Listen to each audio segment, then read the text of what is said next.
덧붙여서 빵빵한 지원. 돈으로? 예. 예, 알겠습니다. 그게 최고. 잘했죠? 네.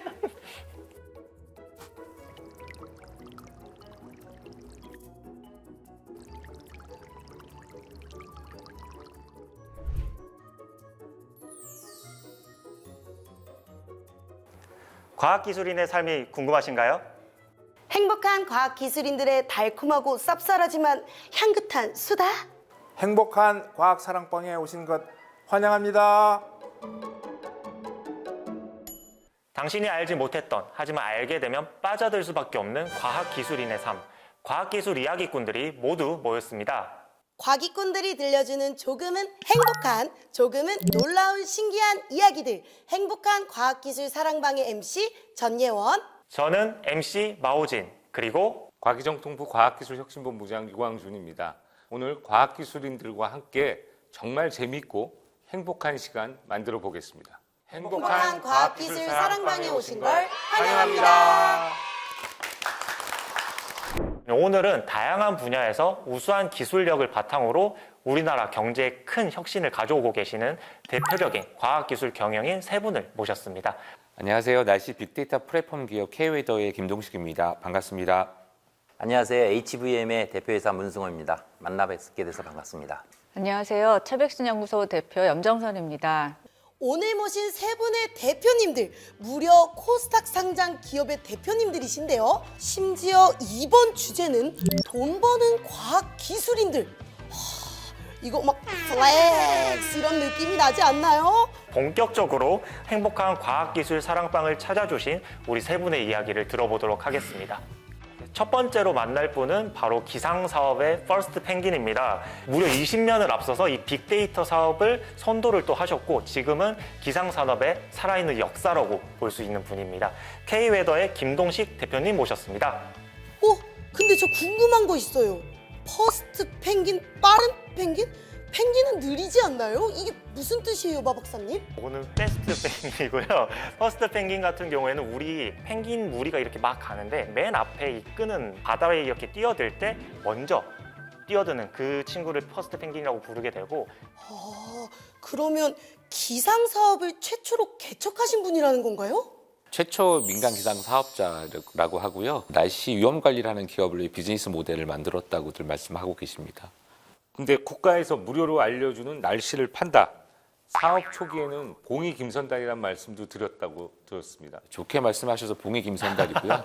날씨 데이터를 돈 주고 판다 그러니까 사기꾼 소리도 많이 들었고요. 사실 그때는 날씨 정보는 다 공짜 정보였기 때문에. 김 대표 하시는 일이 뭐냐면 우리말에 구슬이 서말이라도 꿰어야 보배잖아요. 그러니까 그 구슬구슬이 데이터인데 그걸 이제 목걸이로 만들어서 팔고 있는 그런 회사로 알고 있습니다. 그리고 요새 AI 부분들 얘기가 많으신데 사실 AI의 가장 기본이 되는 게 데이터이기 때문에 사실 원천이 되는 이 데이터에 대해서 계속 우리가 끊임없이 관심을 좀 가져야 될 것 같습니다.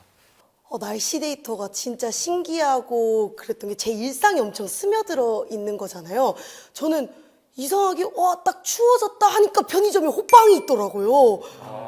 약간 이런 것들도 다 날씨 데이터를 기반으로 나오는. 지금 여러분들이 그 계산하시는 그 계산대 가보시면요. 오늘 날씨가 이럴 때는 온도 몇 도일 때는 어떤 게 잘 팔리고 또 어떤 게 안 팔리고 그래서 사실 구매가 막 늘어났을 때는 제대로 지원해 주셔야 매출을 증대하고 또 제일 중요한 게 재고거든요. 이 재고를 줄여야 사실은 비용을 줄일 수 있기 때문에 기업들이 그걸 통해 가지고 많은 이익을 보고 계신 겁니다. 날씨 때문에 혹시 곤란하신 적이 있으신지? 날씨 정보가 저희가 기상청 정보만을 제공해드리는 게 아니라 저희가 이제 민간이 자체적으로 예보를 하거든요. 그래서 기상청 날씨가 틀렸을 때 저희가 맞힌 경우가 많고 그랬을 때 굉장히 여러 가지로 자꾸 이제 경쟁을 시켜주셔서 굉장히 난감한 적도 많았었고요. 또 날씨 예보를 하니까 제가 어디 가면 다 날씨는 다 맞추는 줄 알고 있어가지고 제가 어떤 행사를 참여하면 비가 올 때는 제가 행사를 참여하기가 좀 곤란한 애로사항이 좀 있습니다. 네. MIT 공대 출신이라고 들었습니다. 그 당시 미국에 계실 때 교수나 학계로 나가라는 주변에 권유를 많이 들으셨을 텐데 그럼에도 불구하고 기업가가 되신 제가 그 같이 입학했던 그 동료가 칼텍에서 온 친구였는데 그 친구가 보면 제가 볼 땐 천재거든요. 근데 어느 날 갑자기 딱 그만두고 엔터테인먼트를 한다는 거예요. 자기는 앞으로 경쟁하는 데 있어서 또 자기가 제일 좋아하는 그런 일을 해야 된다고 생각이 들어서 제가 이렇게 생각해 보니까 저는 그 교수가 되는 것보다는 기업에 나와서 여러 가지 조직을 만들거나 비즈니스 모델을 만드는 거를 좋아했었기 때문에 과감하게 석사를 마치고 박사 과정을 들어가는 것보다 기업을 하게 됐습니다. 역시 부자가 되는 건 절대 아무나 할 수 있는 게 아닌 것 같습니다. 그리고 혹시 이공계 출신의 후배들이 사업을 시작한다고 하면 어떤 조언을 해주고 싶으신지도 굉장히 궁금한데요. 사업을 하려고 하면 되게 다양한 분야를 접목하는 것들도 사실은 그게 필요한 기술이거든요. 그래서 하나의 기술에 아카데믹하게만 보지 말고 다양한 기술을 좀 접목하는 그런 부분들을 가지고 사업에 도전해 보는 것들도 좀 관심을 가져봤으면 좋겠다는 말씀을 좀 드리고 싶습니다. 계속해서 이제 두 번째 손님을 만나 뵈려고 합니다. 글로벌 첨단 특수 금속 전문 기업이고요. 올해 6월에 코스닥 상장을 하셨는데 공모주의 청약 경쟁률이 무려 960대 1입니다. 리치리치 하신 것 같은데 한국을 넘어서 우주를 향해 나아가고 있는 HVM의 문승호 대표님 모셨습니다. 우주선에 들어가는 부품을 만드셨다고 들었는데 저희가 알고 있는 그런 금속 부품들과 우주선에 들어가는 금속 부품은 다른가요? 네, 그 우주선에 들어가는 이제 금속들은 고열이 발생되는 이 열을 금속들이 견뎌줘야 되고 지지해줘야 되는데 얼마나 이러한 고열들을 잘 견뎌주냐에 따라서 얼마나 더 추진력이 센가를 결정이 되게 됩니다. 저는 세라믹 연구를 하고 있거든요. 그래서 혹시 금속 세라믹 복합체 쪽으로 확장을 하실 생각은 없으신가요? 일단은 그 지금 먼저 하고 있는 거 예. 먼저 하고 그다음에 살짝 제가 발을 좀 담그려고 이렇게 했는데 어떻게 조금만 이렇게 하려고 했는데 바로 칼 차단을 당했습니다.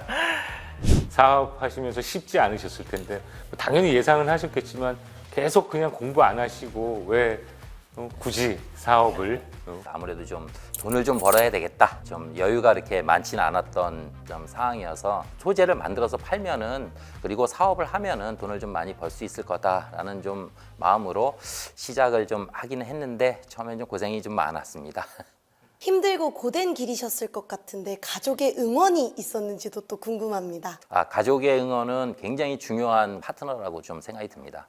왜냐하면 처음에는 이제 그렇게 많이 벌지 못하고 생활이 좀 쉽지 않은 편이었죠. 그만두고 싶을 때가 좀 많이 있었습니다. 그러니까 그래도 그런 것들을 가족이 좀 잘 응원해주고 해서 여기까지 오게 됐습니다. 지금 분위기가 너무 따뜻한데요. 따뜻한 걸 넘어서 뜨거워요. 어떻게 우리 김동식 대표님 지금 사랑방의 대기질이 어떻죠? 좀 화끈화끈하죠. 화끈화끈합니까? 네, 온도는 굉장히 뜨거운 것 같고요. 또 미래는 되게 밝은 것 같아서 또 이 대기질은 또 맑은 것 같습니다. 네. 오늘 이 문 대표님께서 이렇게 사업하시게 되신 계기 중에 하나가 그 에피소드가 콘크리트 뭐 이렇게 들었는데 고등학교 그 2학년 때인가 아마 이제 좋아하던 이제 수학 선생님께서 우리나라의 어떤 그 금속 열 처리 기술이 조금 일본에 비해서 너무 뒤떨어져서 콘크리트 못 하나도 뒤져지고 있다라는 얘기를 듣고 나도 이제 금속 분야에 진출을 해서 일본을 한번 이겨보자 이런 마음으로 대학을 이제 금속 분야를 좀 선택하게 됐고 그때 그런 얘기를 해주신 선생님께 너무 좀 감사하게 좀 생각하고 있습니다. 마지막으로 만나볼 분은 백신 개발과 바이오계의 리더이신 차백신 연구소의 염정선 대표님 모셨습니다. 우리 염 대표님 사전 조사를 해보니까 과학자의 길을 가게 된 계기가 참 특이합니다. 우주소년 아톰의 강 박사가 염 대표님의 과학자의 길로 들어서게 했다는데 우주소년 아톰 연식을 대충 알 수가 있나요? 예. 저도 압니다. 근데 제가 볼 때는 우리 마 박사나 예원 씨는 모를 것 같고 한번 좀 설명 좀 해주시겠어요? 그 당시에는 이제 로봇이라는 개념이 사실 실현 가능하지 않다라는 쪽에 더 가까웠는데 그 TV 만화에서 로봇을 만들었고 그것도 굉장히 귀여운 로봇을 만들었는데 그 로봇이 정의구현까지를 하더라고요. 그런 점에서 이거 굉장히 재밌고 없는 것을 새로 만들어낸다라는 것이 과학자구나. 사실은 제가 그때 무슨 과학자가 뭔지 알았겠습니까? 단지 그냥 없는 것을 새로운 걸 만들고 그 새로운 게 우리 생활을 더 윤택하게 하겠구나라는 점에서 과학자라는 개념이 그렇게 생긴 것 같습니다. 차백신 연구소의 핵심이 면역 증강 플랫폼이라고 들어서요. 용어부터가 너무 어렵습니다. 면역 증강 플랫폼. 이게 정확히 어떤 기술인지 설명해 주실 수 있나요? 우리 몸은 사실 면역 체계가 있습니다. 그거를 우리가 인위적으로 활용해서 면역을 증강시키거나 조절하는 거를 활용할 수 있는 그런 플랫폼을 만든 건데요. 면역을 우리 몸에 있는 체계를 우리가 만든 물질을 통해서 증강을 시키거나 조절을 하거나 할 수 있는 그런 기술입니다. 면역 증강이라고 들으니까 이것만 봤을 때는 저는 홍삼부터 생각을 했는데 그것보다 훨씬 더 많이 이제 확장을 해나가는 거라고 보면 되겠네요. 네, 홍삼이 들어오면 이제 면역을 올리죠. 맞습니다. 그렇지만 저희는 그거보다는 좀 더 타겟을 하면서 우리가 원하는 뭐 바이러스 A, 바이러스 B 이렇게 타겟팅을 하면서 면역을 올릴 수 있는. 그러면 미래에는 암을 정말 물리칠 수 있는 백신이 나올 수 있을까요?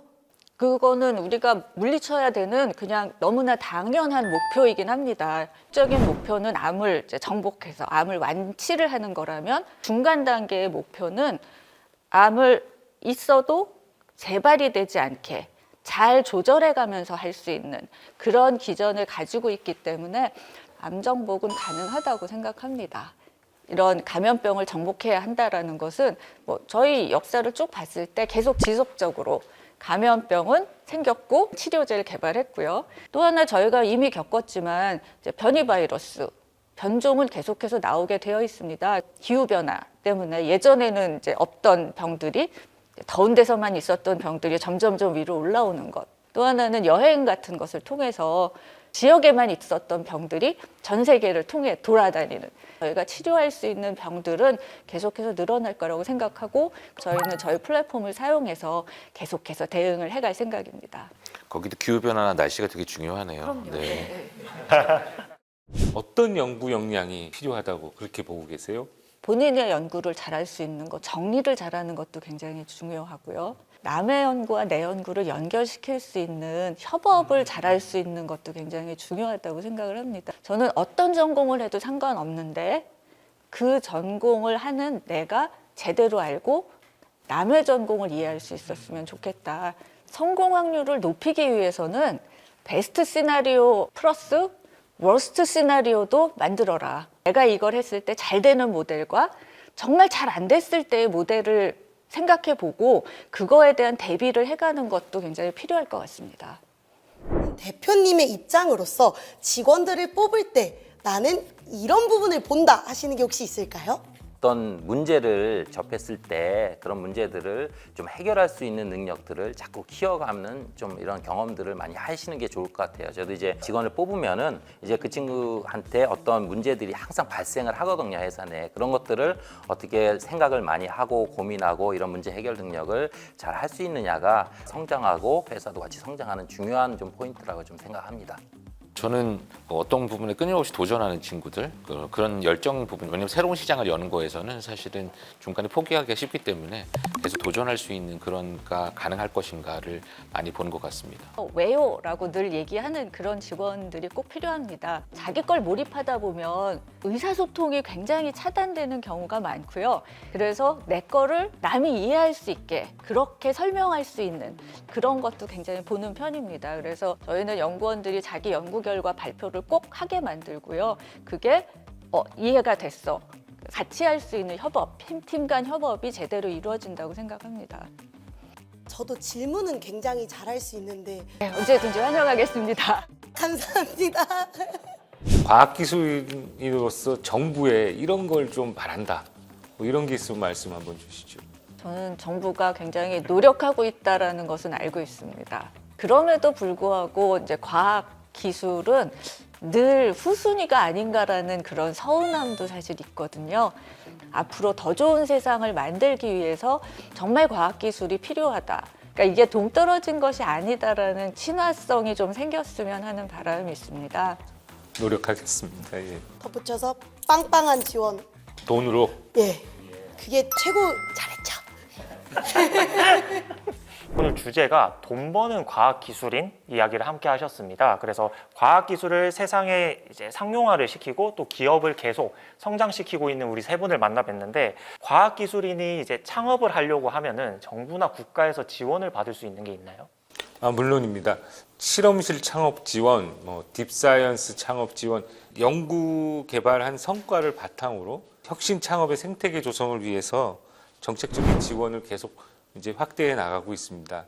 꼭 뭐 돈으로만 지원하는 게 아니라 우리 사회의 인식의 변화라든가 필요한 제도의 변화 이런 것들을 위해서 노력을 해보겠습니다. 돈으로 지원이 제일 좋을 것 같습니다. 알겠습니다. 네.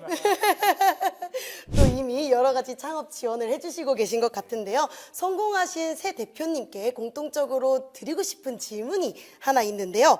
나의 인생에서 과학기술이 가지고 있는 의미는 어떤 게 있을까요? 제가 젊었을 때 배운 이러한 이런 기술을 통해서 사회에 더 발전적인 기여를 좀 할 수 있고 또 현재도 그런 청정 용해 기술을 가지고 새로운 첨단 산업에 계속 꾸준히 넓혀가고 있어서 그 과학 기술이 있어서 제가 여기 있었던 것 같습니다.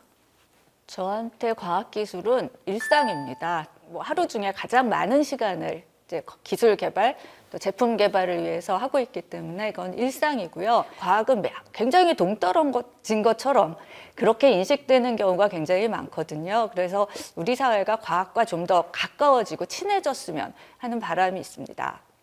저에게 과학기술이란 저희 사업의 방향을 설정하는 뭐 주춧돌 같은 거라고 말씀드릴 수 있을 것 같은데요. 저희 모든 사업의 핵심 부분들이 다 과학기술에 기초를 하고 있고 또 앞으로도 과학기술에 끊임없이 도전하고 또 추구해야 되는 것이 과학기술이 아닌가 생각합니다. 행복한 과학기술 사랑방, 오늘 두 번째로 돈 버는 과학기술인 분들의 이야기를 들어보았습니다. 과학이 재미있고 과학이 행복한 세상, 오늘 함께해 주신 과학기술정보통신부 류광준 본부장님, K웨더 김동식 대표님, HVM 문승호 대표님, 그리고 차백신 연구소의 염정선 대표님께 감사드리고요. 과학을 만나서 너무나도 행복한 과학기술인들의 이야기, 오늘은 여기서 마무리하도록 하겠습니다. 다음 시간에 다시 만나 뵙겠습니다. 감사합니다. 감사합니다.